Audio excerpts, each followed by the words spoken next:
এই ম্যাথ গুলো হচ্ছে ফল্ট অ্যানালাইসিস এর ম্যাথ। ফল্ট অ্যানালাইসিস এর বেশ কিছু থিওরি আমরা দেখলাম, এখন করেসপন্ডিং ম্যাথ পরীক্ষায় থাকবে। তো আমরা বইয়ের এক্সাম, বইয়ের এক্সারসাইজের তিনটা ম্যাথ দেখবো। আমরা যে বইটা শেয়ার করছি ওইটা 12.1, 12.2 আর 12.6। ওকে, তো আমাদের এখানে যেটা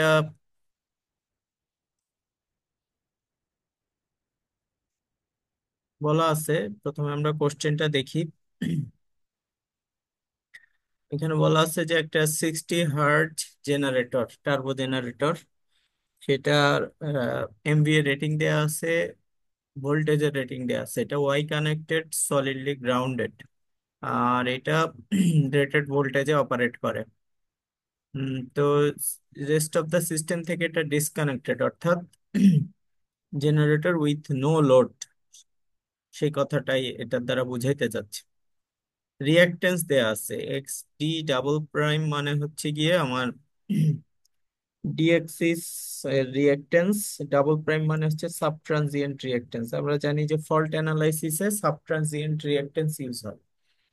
তো সাবট্রানজিয়েন্ট রিয়াকটেন্সের যে ভ্যালুটা, এই ভ্যালুটা পজিটিভ সিকোয়েন্স এবং নেগেটিভ সিকোয়েন্সের ভ্যালু দুইটাই সেম। এই ভ্যালুগুলো পার ইউনিটে দেয়া আছে 0.15। আর জিরো সিকোয়েন্সের একটা রিয়াকটেন্স বা ইম্পিডেন্স দেয়া আছে, সেটা হচ্ছে গিয়ে 0.05।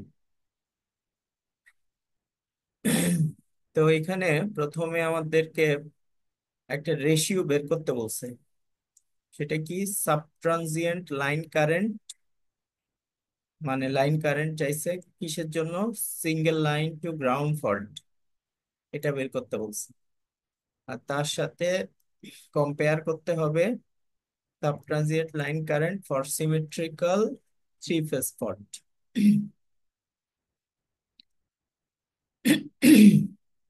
ওকে, তাহলে এখন আমরা সিঙ্গেল লাইন টু গ্রাউন্ড ফল্টের সূত্র কিন্তু আমরা জানি, আমরা ক্লাসে এটা সলভ করছি, এটা সূত্র ডিরাইভ করছি। এটা সূত্র হচ্ছে গিয়ে ইএ, সিঙ্গেল লাইন টু গ্রাউন্ড ফল্টে আছে Z1, Z2,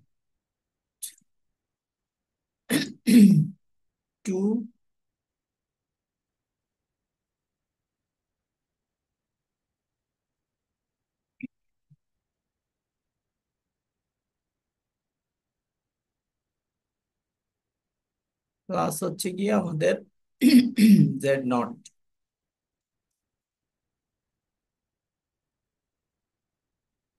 তো এই সূত্রটা আমরা কোত্থেকে পাইলাম, এটা যদি আমরা একটু দেখে আসি যে আমাদের এই সূত্রটার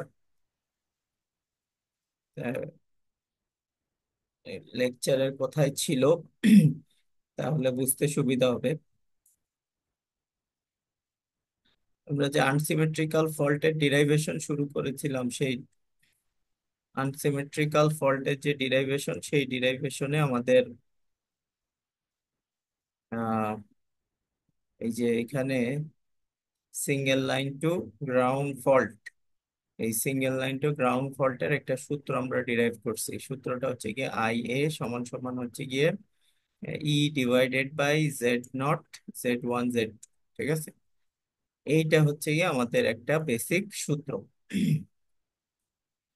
তো এখানে জেড দিয়ে বলা আছে, কিন্তু আমাদের সূত্র প্রযোজ্য হবে কিসের জন্য, আমাদের এই সূত্রটা কিন্তু ওই জেড, জেড মানে কি, জেড মানে ইম্পিডেন্স, ইম্পিডেন্স মানে হচ্ছে গিয়ে রেজিস্ট্যান্স যোগ রিঅ্যাকট্যান্স।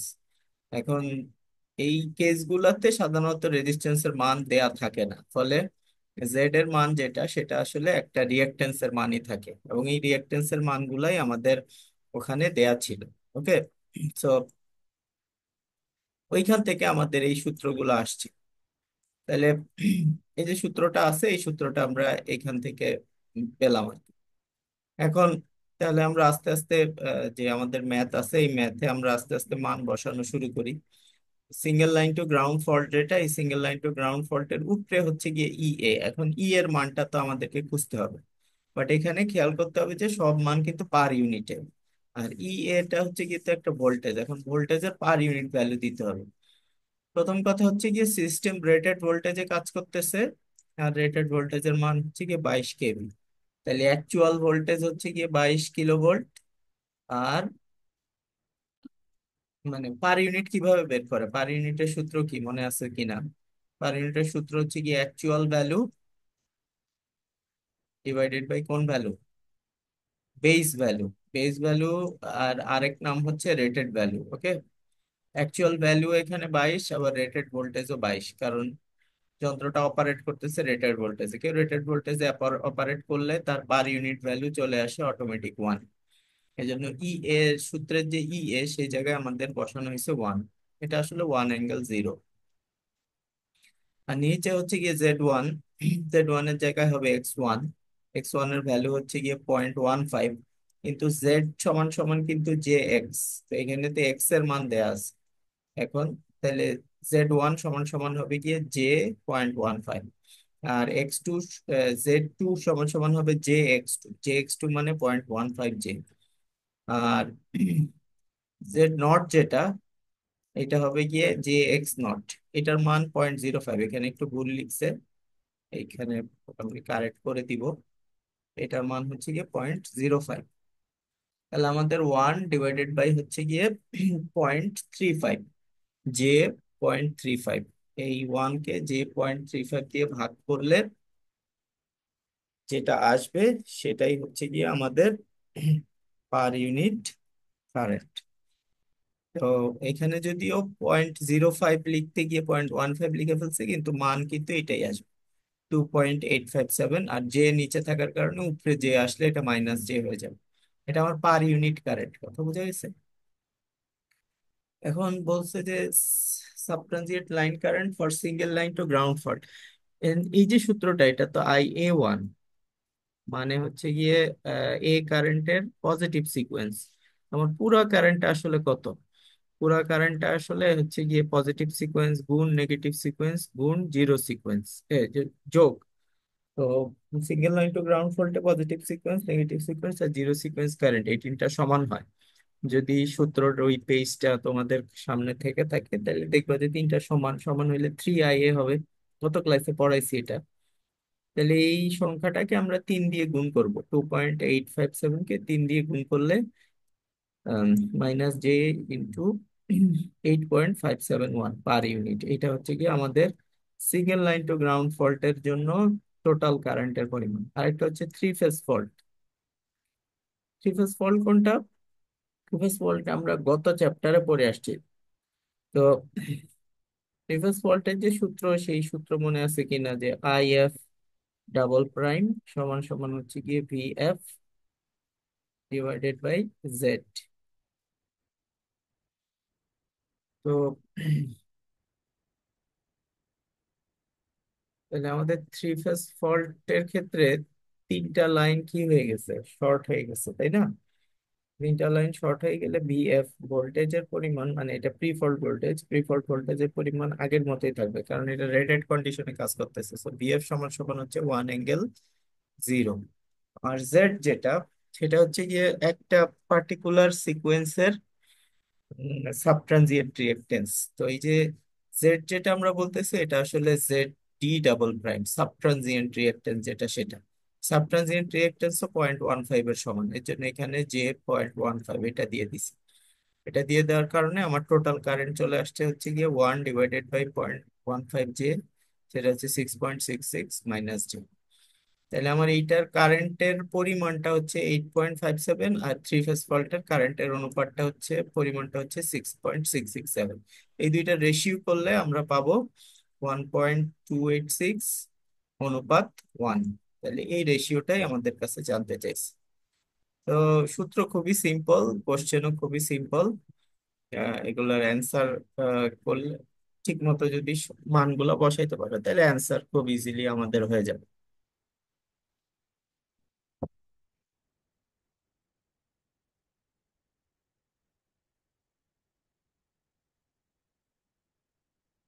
ওকে, এরপরে আমরা দ্বিতীয়টায় আহ, দ্বিতীয় সূত্রতে চলে যাচ্ছি। দ্বিতীয় ম্যাথে, দ্বিতীয় ম্যাথ যেটা, সেটায় কি বলা আছে, আগেরটার সাথে জড়িত, মানে 12.1-এর আর একটু এক্সটেনশন ভার্সন। এটা বলছে যে এইবারও রেশিও বের করো। কার কার ratio? Line to line fault. এই যে ফল্টের যে তিন রকম, একটা হচ্ছে single line to ground fault, double line fault, আর double line to ground fault. তার মধ্যে ডাবল লাইন ফল্টটা হচ্ছে লাইন টু লাইন ফল্ট। এই লাইন টু লাইন ফল্টের সাবট্রানজিয়েন্ট রিঅ্যাক্ট কারেন্ট বের করে থ্রি ফেজ ফল্টের সাথে সেটা রেশিও বের করতে বলছে। তাহলে এখন এটা কিন্তু আহ, পরের যে প্রুফটা আমরা করলাম, সেই প্রুফটা অনুযায়ী ডাবল লাইন টু গ্রাউন্ড ফল্টের সূত্র হচ্ছে গিয়ে এ ডিভাইডেড বাই হচ্ছে গিয়ে Z1 প্লাস Z2। এখানে Z0 নাই। এখন এ তো আগের মতোই আছে, 1 অ্যাঙ্গেল 0। আর Z1 কিন্তু 0.15 ছিল, Z2 0.15 ছিল। তাহলে এই দুইটা এক দিয়ে এই দুইটা যোগ করলে 0.3 হয়, 0.3 দিয়ে ভাগ করলে আমরা IA1টা পাবো। কিন্তু এখানে কিন্তু আবার IA1, IA2, IA3 সমান না, এদের মধ্যে একটু পার্থক্য আছে। পার্থক্যটা হচ্ছে গিয়ে IA2 সমান সমান হচ্ছে গিয়ে -IA1। তাহলে IA1 যদি J.33 J হয়, তাহলে IA2 হবে গিয়ে +0.33 J। এখন যেহেতু ডাবল লাইনের ফল্ট ঘটছে, সো এখানে কয়েকটা জিনিস আমাদেরকে একটু বুঝতে হবে। আহ, সেটা যদি আমরা ওই ক্লাস লেকচারটা ওপেন করি, তাহলে আমাদের তিনটা কথা এখানে আসবে। এক নম্বর কথা যেটা, সেটা হচ্ছে গিয়ে লাইনটা ওপেন ছিল, সো লাইনের ভিতরে কোনো কারেন্ট নাই।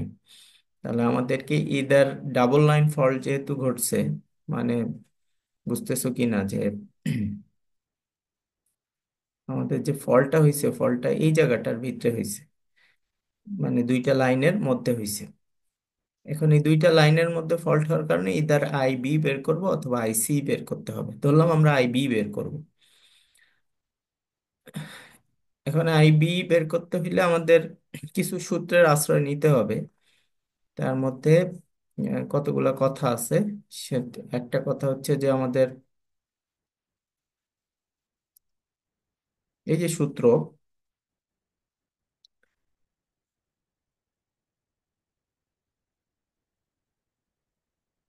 এই স্ক্রিনটা দেখতে পাচ্ছ কিনা তোমরা, এখন যে স্ক্রিন শেয়ার করছি? জি স্যার। দেখা যাচ্ছে স্যার। তো এইখানে আহ, যেটা আমাদের সূত্রে আছে, সেটা হচ্ছে যে ডাবল লাইন ফল্ট হয়েছে এটা বের করতেছি, তো IB বের করতে হবে অথবা IC বের করতে হবে। আর IA কিন্তু নাই কিছু, IA সমান সমান কিন্তু 0। তো IA কিন্তু এখানে 0 আসবে। হিসাব করলে লাস্টে দেখবে IA 0 আসবে। এখন IA 0 এনে তো আমাদের লাভ নাই, কারণ এইখানে আগেরটার মতো না, আগেরটায় ফল্ট হয়েছিল লাইনে, আর এখন লাইন ওপেন আছে, BRC তে ফল্ট হয়েছে। এই জন্য আমাদের BRC কারেন্ট বের করতে হবে। BRC বের করার জন্য আমাদের ওই যে সূত্র যেটা, সেটা এর হেল্প নিব। এর positive sequence, negative sequence, zero সিকোয়েন্সের হেল্প নিব। প্রথমে আমরা এই সূত্রটা অ্যাপ্লাই করে IA1 বের করব। আর এইখানে আরেকটা কথা প্রুফে আছে, সেটা হচ্ছে কি IA0 0। IA0 এর কোনো ভ্যালু নাই। IA0 0 মানে হচ্ছে গিয়ে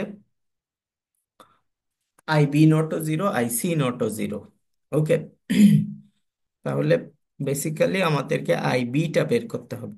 তো এখানে IB-টা বের করছে, কিভাবে বের করছে সেই ইয়েতে আমরা আবার আসি। তো আমাদের এখন আবার অঙ্কের স্ক্রিনে আমরা ফেরত আসছি। এইখানে IA1 আর IA2 এরা একজন আরেকজনের বিপরীত। এখন দেখো যে IA0 double line to ground ফল্টের ক্ষেত্রে IA0 0, IB0 0, IC0 0। তো আবার আমরা জানি যে IA সমান সমান কি, IA সমান সমান হচ্ছে গিয়ে I A naught plus I A one plus I A two, তাই তো? এখন দেখো যে কি দাঁড়াচ্ছে, আই এ নট কিন্তু জিরো হয়ে গেল, আই এ ওয়ান আর আই এ টু এরা একজন আরেকজনের বিপরীত হয়ে গেল। এরা একজন আরেকজনের বিপরীত হয়ে গেলে একটা প্লাস একটা মাইনাস কাটাকাটি করলে শেষ পর্যন্ত কিন্তু আই এ শূন্য পাবো, যেটা প্রেডিকশন ছিল আমাদের, সেটাই ঘটতেছে। তাহলে আমাদের টার্গেট হচ্ছে ডাবল লাইন টু গ্রাউন্ড ফল্টে আই বি বের করা। এখন আই বি এর সূত্র হচ্ছে গিয়ে I B naught plus I B one plus I B two. এর মধ্যে আই বি নট কিন্তু শূন্য, কারণ I A naught I B naught zero sequence current, একটা শূন্য হইলে বাকিগুলো শূন্য হয়ে যায়। তাহলে আমাদের লাগবে আই বি ওয়ান আর I B two. I B one বের করার সূত্র কি? A square I A one. এটা আমরা আহ, যখন ওই যে সিমেট্রিক্যাল কম্পোনেন্ট পড়ছিলাম তখন থেকে আমরা এটা জানি। তাহলে এ স্কোয়ার মানে 1 অ্যাঙ্গেল 240 ডিগ্রি, আর আই এর মানটা হচ্ছে গিয়ে এইটা, আই এ ওয়ান এর মানটা হচ্ছে গিয়ে এইটা। তাহলে ক্যালকুলেটারে যদি 3.33 মাইনাস জে এটার সাথে গুণ করো 1 অ্যাঙ্গেল 240, তাহলে তুমি একটা রেজাল্ট পাবা। সেই রেজাল্টটা হচ্ছে এইটা, এটা I B one. Similarly I B two সমান সমান হচ্ছে গিয়ে এ আই এ টু। এগুলো আমাদের ফান্ডামেন্টাল সূত্র, এগুলো আমরা ছবি এঁকে মনে রাখতে হবে। আই বি টু কেমনে পাবো? এ এর মান আছে একটা 1 অ্যাঙ্গেল 120, আর আই এ টু এর মান এই যে এখানে প্লাস জে 3.33, এই দুইটা যদি গুণ করি তাহলে আমরা আই বি টু পাবো। তো আই বি সমান সমান কি হবে বলো দেখি? I B naught plus I B one plus I B two. I B naught শূন্য, আই বি ওয়ান আর আই বি টু এই দুইটা মান যদি যোগ করো, যোগ করলে এখন একটা মান পাবা। এই মানটা হচ্ছে আমার ফল্ট কারেন্টের মান। ঠিক আছে? তো এইটা আমার ডাবল লাইন ফল্টের কারেন্টের মান। আর ডাবল লাইন ফল্টের কারেন্টের মানকে যদি আমরা থ্রি ফেজ সিমেট্রিক ফল্ট, যেটা ওই আগের অঙ্কে আমরা বের করছি 6.667 জে, এটার মানটা হচ্ছে গিয়ে 6.667, এই দুইটা দিয়ে যদি ভাগ করি তাহলে আমরা এবার কারেন্টের আনুপাতিক মানটা পেয়ে যাব। তো আনুপাতিক মান থেকে যেটা দেখা যাচ্ছে যে সিঙ্গেল লাইন টু গ্রাউন্ড ফল্টে কারেন্টের মানটা থ্রি ফেজ ফল্টের চেয়ে বেশি হয় এই পার্টিকুলার কেসে। আর ডাবল লাইন টু গ্রাউন্ড ফল্টের ক্ষেত্রে ডাবল লাইন টু গ্রাউন্ড ফল্টের মানটা আনুপাতিকভাবে থ্রি ফেজ ফল্টের চেয়ে কম হয়। তো এটা একটা ফাইন্ডিংস আর কি আমাদের এই ম্যাথের জন্য। নাও আরেকটা ম্যাথ আমরা আজকে একটু দেখি। এটাতে বলা আছে যে একটা জেনারেটর রেটিং হচ্ছে 100 MVA, ভোল্টেজের রেটিং 20 কেভি। এটার subtransient reactance X1 X2, positive sequence negative sequence এগুলার পার্সেন্টেজে ভ্যালু দেওয়া আছে। পার্সেন্টেজে ভ্যালু দেওয়া থাকলে 100 দিয়ে ভাগ করলে পার ইউনিট ভ্যালু পাওয়া যায়। তো পজিটিভ সিকোয়েন্স নেগেটিভ সিকোয়েন্সের পার ইউনিট ভ্যালু হচ্ছে 0.2, আর জিরো সিকোয়েন্সের ভ্যালু হচ্ছে গিয়ে 0.05 পার ইউনিট। এখন এটা নিউট্রাল টু গ্রাউন্ডের যে রিয়াক্টর, এখানে রিয়াক্টর মানে হচ্ছে একটা রিয়াক্ট্যান্স যুক্ত আছে। রিয়াক্ট্যান্স যুক্ত মানে আছে হচ্ছে গিয়ে এখানে একটা কয়েল যুক্ত আছে। কয়েলের আবার ওহমের ভ্যালু দেয়া আছে। ওকে। তো এখন সূত্রে যেটা বলতেছে সেটা হচ্ছে যে generator is operating at rated value. Rated ভ্যালুতে অপারেট করা মানে ভোল্টেজে অপারেট করা মানে হচ্ছে গিয়ে ভোল্টেজের পার ইউনিট ভ্যালু 1। ওকে। আর উইদাউট লোড মানে generator disconnected from the system, a single line to ground fault occurs at the terminal. Now find the subtransient current in the faulted phase. So আমাদের subtransient current চাইছে faulted phase, একটা single line to ground fault করছে, তাহলে এ ফেজে ধরলাম আমরা fault হয়েছে, তাহলে এ ফেজের কারেন্ট চাই। এ ফেজের কারেন্ট চাইলে আগে আমাদেরকে বের করতে হবে I one, A A one I A, তার পজিটিভ সিকোয়েন্স। পজিটিভ সিকোয়েন্সের সূত্র আমরা জানি, পজিটিভ সিকোয়েন্সের সূত্র হচ্ছে গিয়ে E divided by Z naught plus Z1 plus Z. এই এখন যদি কোথাও নিউট্রাল সরাসরি গ্রাউন্ড করা না থাকে, রিঅ্যাক্টরের থ্রুতে গ্রাউন্ড করা থাকে, তাহলে রিয়েক্টরের রিয়েক্ট্যান্সটাও এখানে জেড নটের মধ্যে ইনক্লুড হবে। এই যে জেড নট, এই জেড নটের আসলে দুইটা পার্ট। একটা হচ্ছে গিয়ে জেড ও জি, আর একটা হচ্ছে গিয়ে 3 ZN। এটা একটা সূত্র, এই সূত্রটা আমরা আগের অনলাইন ক্লাসে দেখে আসছি। জেড নটের মধ্যে জেনারেটরের একটা রিঅ্যাকট্যান্স আছে জিরো সিকোয়েন্স, সেটা জেড ও, যেটা হচ্ছে গিয়ে এক্স ওর ইকুইভ্যালেন্ট। আর থ্রি সূত্র থেকে আসছে এক্স এন, যেটা সেটা নিউট্রালে যে রিঅ্যাকট্যান্সটা কানেক্টেড আছে সেটা। তাহলে আমাদের এক্স নট যেটা, সেটা আমরা জানি 0.05। আমাদের লাগবে এক্স এন। এই নিউট্রালের প্রকৃত রিঅ্যাকট্যান্স দেয়া আছে, অর্থাৎ অ্যাকচুয়াল ভ্যালু দেয়া আছে। এক্স এন এর অ্যাকচুয়াল ভ্যালু দেয়া আছে, সেই অ্যাকচুয়াল ভ্যালুটা কত দেয়া আছে? 0.32 ওহম। আচ্ছা, এখন আমাদের সব ভ্যালু তো পার ইউনিটে, তাইলে এইটাও পার ইউনিটে নিতে হবে। তাহলে পার ইউনিট হিসাব করে কিভাবে? এক্স এন এর পার ইউনিট যদি আমরা বের করতে চাই, তাহলে আমাদের অ্যাকচুয়াল ভ্যালুকে কি ভ্যালু দিয়ে ভাগ করতে হবে? রেটেড ভ্যালু দিয়ে বা বেস ভ্যালু দিয়ে। তাহলে আমাদের বেস ভ্যালু লাগবে। আর এইটা কিন্তু আমরা সেমিস্টারের শুরুর দিকেই শিখছি যে বেস কিভাবে বের করতে হয়। কোনো কিছু, যেমন ইম্পিডেন্স, ইম্পিডেন্সের সূত্র কি? B square V by I, তাই তো? ইম্পিডেন্সের সূত্র ভোল্টেজ ডিভাইডেড বাই কারেন্ট। রেজিস্ট্যান্সের যা সূত্র, ভোল্টেজের সূত্র তাই, ইম্পিডেন্সের সূত্র তাই, ভি ডিভাইডেড বাই আই, অথবা V divided by S, apparent power, অর্থাৎ ভোল্ট অ্যাম্পিয়ারে যে পাওয়ারটা দেয়া থাকে সেটা। তো এখানে আমাদের ভি এর ভ্যালু কত? 20 কেভি। এটা কেভি তে যদি হয় তাহলে 20 স্কোয়ার, তাহলে নিচেরটা আমাদেরকে দিতে হবে এমভিএ তে, সেটা এমভিএ ভ্যালুতে আছে 100। তো এই 20 স্কোয়ারকে 100, 20 কেভি স্কোয়ারকে 100 এমভি দিয়ে ভাগ করলে সরাসরি আমরা বেজ ইম্পিডেন্স পাবো। এই বেজ ইম্পিডেন্সের ভ্যালুটা হচ্ছে 4। এই 4 নিয়ে এখানে বসাইছে এক্স। এই যে 0.32 কে 4 দিয়ে ভাগ করছে কেন? পার ইউনিটটা বের করার জন্য। এটার অ্যাকচুয়াল ভ্যালু দেওয়া আছে, পার ইউনিট বের করার জন্য অ্যাকচুয়াল ভ্যালুকে বেস ভ্যালু দিয়ে ভাগ করছে। ভাগ করলে এটার পার ইউনিট ভ্যালু বের হয়েছে 0.08। এই 0.08 নিয়ে কোথায় বসাইছে? এই যে এক্স নট প্লাস 3 XN যেটা আছে সেখানে নিয়ে বসাইছে। তাহলে এক্স নট তো আমরা জানি 0.05 জে, আর এখানে 3 গুণ XN, এটা সূত্রের XN 0.08 এখান থেকে আসছে, আর 3 আসছে সূত্র থেকে। এখান থেকে টোটাল জেড নট বের হয়েছে। এই টোটাল জেড নট বের হওয়ার পরে এই সবগুলা মানকে আমরা কোথায় বসাবো? এই নিচের সূত্রে বসাবো। নিচের সূত্রে বসাইলাম। ই মানে হচ্ছে ভোল্টেজের পার ইউনিট ভ্যালু। এখন যেহেতু রেটেড ভোল্টেজে কাজ করতেছে, পার ইউনিট ভ্যালু সমান সমান হবে 1, এই জন্য সূত্রের উপরে আসছে 1। আর নিচে কি? জেড নট, এই যে 0.29 যেটা জে পাইলো, এটা জেড নট। আর জেড ওয়ান কোনটা? জেড ওয়ান হচ্ছে এই যে X1 যেটা, সেটাই জেড ওয়ান।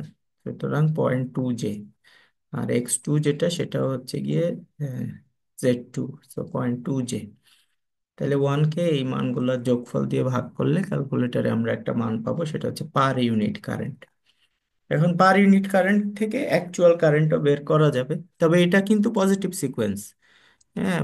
তো সিঙ্গেল লাইন টু গ্রাউন্ড ফল্টে সূত্রটা হচ্ছে আই এ সমান সমান হচ্ছে গিয়ে 3IA1। এটা মনে রাখতে হবে কিন্তু, সিঙ্গেল লাইন টু গ্রাউন্ড ফল্টে পজিটিভ সিকোয়েন্সের কারেন্টকে 3 দিয়ে গুণ করলে টোটাল ফল কারেন্ট পাওয়া যায়। সেটা আমরা বের করলাম। বের করে 3 দিয়ে গুণ করলাম, এই যে 1.449 কে 3 দিয়ে গুণ করে পাইলাম। এইবার এইটা তো ফল্ট কারেন্ট, তবে পার ইউনিটে যদি অ্যাকচুয়ালি কতখানি কারেন্ট ফ্লো হয়েছে সেটা যদি বের করতে চাই, তাহলে পার ইউনিট ভ্যালুকে কি দিয়ে গুণ করতে হবে?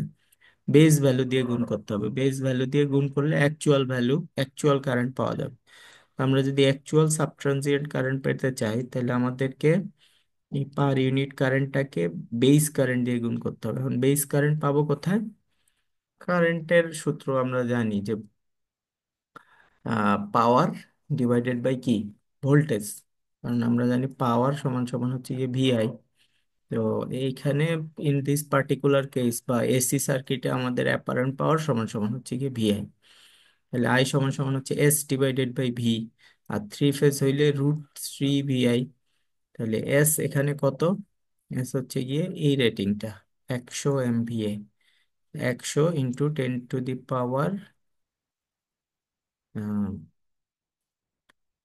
10⁻⁶ দিতে পারো, মানে এইখানে এত KVA হিসাবে করছে। আর নিচে হবে √3, কারণ এস কে √3 দিয়ে ভাগ করতে হবে, আর ভি দিয়ে ভাগ করতে হবে। ভি কত? 20 kV। সো 20 × 10⁻³ 100 × 10⁻⁶, √3, 20 × 10⁻³ 10⁻10⁻³ কাটা গিয়ে আরেক উপরে 10⁻³ আছে, সেই 10⁻³ দিয়ে গুণ করে এখানে আসলে 100,000 লিখছিল। আর √3 × 20 এখানে আছে সূত্রে, এটা দিয়ে ভাগ করার পরে পাইছি আমরা বেস কারেন্ট।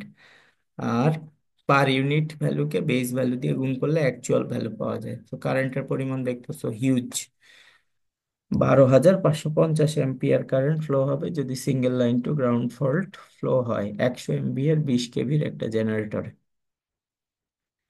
তো এইভাবে আমাদের ম্যাথগুলো আছে, এই ম্যাথগুলো আমাদের সলভ করতে হবে পরীক্ষার সময়। এই সূত্রগুলাই মোরলেস, এই সূত্রগুলা